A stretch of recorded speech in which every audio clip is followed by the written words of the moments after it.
નવસારી શહેર કોંગ્રેસ જિલ્લા કલેક્ટર શ્રીપ્રા આગ્રેને શહેરના જર્જરિત રસ્તાઓ અંગે આવેદનપત્ર આપ્યું છે। નવસારી મહાનગરપાલિકા વિસ્તારમાં નવસારી શહેર, વિજલપુર શહેર અને 12 ગામોનો સમાવેશ થાય છે। વિસ્તારમાં નેશનલ હાઈવે પણ આવેલો છે। શહેરના મુખ્ય રસ્તાઓમાં ટાઉન પોલીસ ચોકીથી ટાટા સ્કૂલ, નવા બસ ડેપોથી નિગરા, જગતનાકા પ્રજાપતિ આશ્રમથી અંબિકા ચોક, યશફિન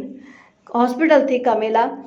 રોડ સહિતના રસ્તાઓનો સમાવેશ થાય છે અને મોટવાડ મહોલ્લો, કહારવાડ અને તરોડા બજારના રસ્તાઓ પણ ખરાબ હાલતમાં છે અને ચોમાસા પહેલા મોટાભાગના રસ્તાઓનું રીકાર્પેટિંગ કરવામાં આવ્યું હતું અને છતાં દર વર્ષની જેમ આ વર્ષે પણ ચોમાસામાં રસ્તાઓનું ધોવાણ થયું છે અને ભૂતકાળમાં કોન્ટ્રાક્ટરોના કામની ગુણવત્તા સામે પ્રશ્નો ઉઠ્યા છે।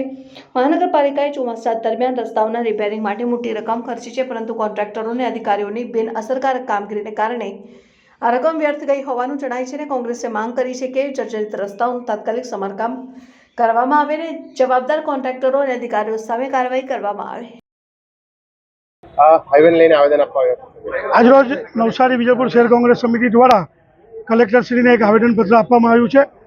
જેની અંદર ખાસ કરીને રસ્તાઓ જે નવસારી શહેરના વિવિધ રસ્તાઓ જે ખરાબ હાલતમાં છે અને જેને 5 મહિના પહેલાં જ રિપેર કર્યા કે આખા નવા બનાવીને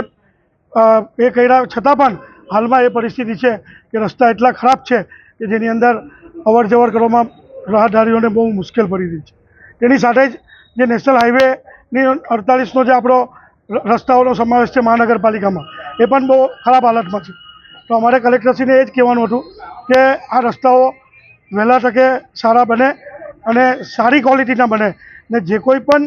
માનો કે આના કોન્ટ્રાક્ટરો છે જેની અંદર માનો ગેરંટી પીરિયડમાં આ રસ્તા હોય તો એ તાકીદે ગેરંટી પીરિયડમાં બને અને